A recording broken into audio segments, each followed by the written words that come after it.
बिस्मिल्लाहिर्रहमानिर्रहीम। अस्सलाम वालेकुम। Summary in Urdu. To the lighthouse, रोशनी के मीनार की सैर। मिस्टर रैमसे और मिसेस रैमसे अपने 8 बच्चों और 6 मेहमानों के साथ स्कॉटलैंड के नज़दीक एक जजीरे पर गर्मियों की छुट्टियां मनाने के लिए जाते हैं। वहां इन्हें ज़्यादा अरसा रिहाइश रखने में दिक्कत पेश नहीं आती, क्योंकि वहां इनका पहले से ही अपना ख़रीदा हुआ घर होता है। वहां पहुंचने पर इनका छोटा 6 साला बेटा, जिसका नाम जेम्स है, वो खिड़की के बाहर एक रोशनी का मीनार लाइट हाउस देखता है। वो इसको करीब से जाकर देखने की ख्वाहिश करता है। वो अपनी माँ से पुरजोर इसरार करता है कि सभी घर वाले जल्द ही इस मीनार की सैर करने के लिए जाएं। इसकी माँ इसको वादे के साथ मुतमईन करती है कि अगर कल सुबह मौसम अच्छा हुआ तो सभी घर वाले वहाँ जाएंगे। जबकि लड़के का बाप मिस्टर रैमसे मुज़ाहिका ख़ेज़ अंदाज में कहता है कल मौसम किसी सूरत में अच्छा नहीं होगा, जिस पर लड़का मायूस होता है। दरअसल लाइट हाउस इस जजीरे से ज़्यादा दूर नहीं था जहाँ वो तमाम लोग गर्मियों की छुट्टियाँ गुजारने आए हैं। जब ख़ानदान के तमाम अफराद वहाँ सैर की शक्ल में पहुँचते हैं तो हर कोई अपनी अपनी मसरूफ़ियत में लग जाता है। जेम्स वहाँ तस्वीर खींचता है और उनकी माँ वहाँ स्वेटर बुनती है। इस तरह तमाम दिन गुजर जाता है। बच्चे तमाम दिन खेलते रहते हैं और अपने आप को मसरूफ़ रखते हैं। लिली बिकोस अपने आप को पेंटिंग बनाने में मसरूफ़ रखती है। बूढ़ा ऑगस्टस कैरमिकल तमाम दिन ऊँघने में मसरूफ़ रहता है और जब वो सोता है तो बहुत से ख्वाब देखता है। टेंसले अपने उस्ताद मिस्टर रैमसे के साथ एक मसले पर बहस में मसरूफ़ रहता है हत्ता कि शाम हो जाती है। जैसा कि वर्जीनिया वॉल्फ के दूसरे नावलों में हम देखते हैं कि वो स्ट्रीम ऑफ कॉन्शियसनेस की तरकीब का इस्तेमाल करती है और अपने किरदारों की तमाम दिन की मसरूफियात, मशागिल और सरगर्मियों को रिकॉर्ड करती है। इस तरीके के इस्तेमाल से वो अपने किरदारों की तहलील नफ्सी करने में कामयाब रहती है। तमाम अफराद खाना रात के खाने पर इकट्ठे हो जाते हैं और इससे लुत्फ़अंदोज़ होते हैं। मिस्टर बैंक्स को वहाँ ख़ास तौर पर मदऊ किया जाता है।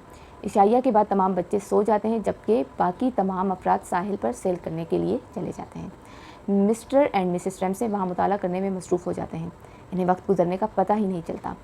इन्हें वक्त गुजरने का एहसास उस वक्त होता है जब बाहर रोशनी में तब्दीली आती है, बिल्कुल इसी तरह जैसे मिस्टर डॉलीवे को वक्त के बहाव का बिग बैंग से पता चलता है। तमाम किरदारों के आपस में मिलने से हमें इनकी मुख्तलिफ़ खुसूसियात और किरदार की खूबियों के बारे में पता चलता है। तमाम किरदारों की मुनफरिद खुसूसियात और खूबियों को जानने की बदौलत हमें इस हकीकत का पता चलता है कि हर किरदार तन्हाई और अकेलेपन का शिकार है।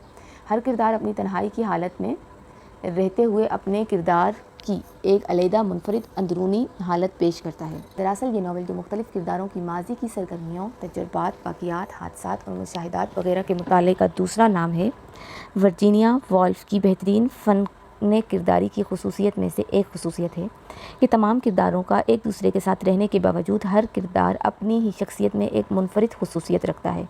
अब वहाँ रात हो जाती है और हर किरदार घर के अंदर आ जाता है। वहाँ कुछ अरसे के लिए लाइट बंद हो जाती है।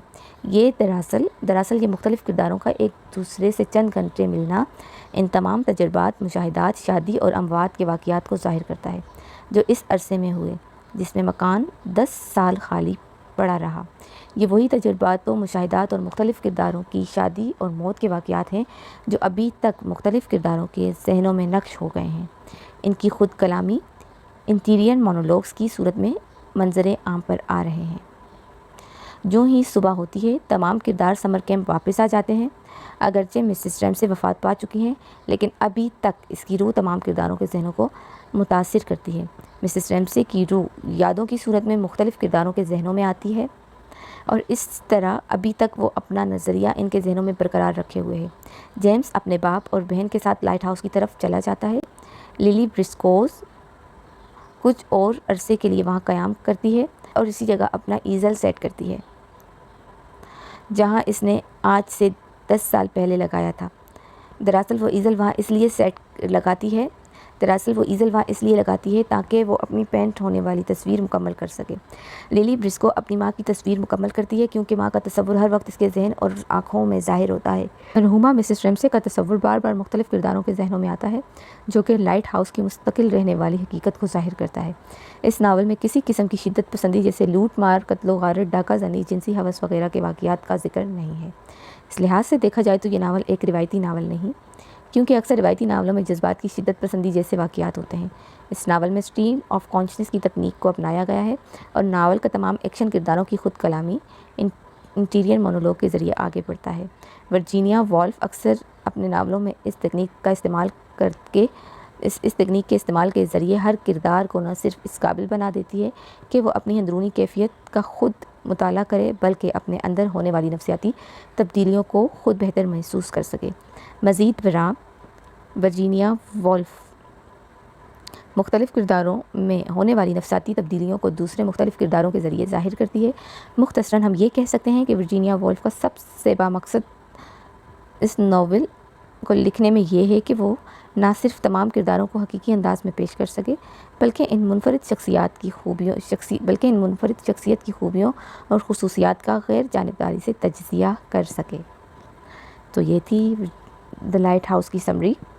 آئی ہوپ آپ کو یہ ویڈیو ہیلپ فل رہی ہوگی۔ تو ویڈیو کے اینڈ میں سارے یوٹیوبرس کی طرح میں بھی وہی کہوں گی کہ چینل پر آئے ہیں تو چینل کو سبسکرائب کیے بغیر نہ جائیں۔ تو ہمیں یاد رکھیں، درود پاک پڑھتے رہیں صلی اللہ علیہ وسلم۔ اللہ حافظ۔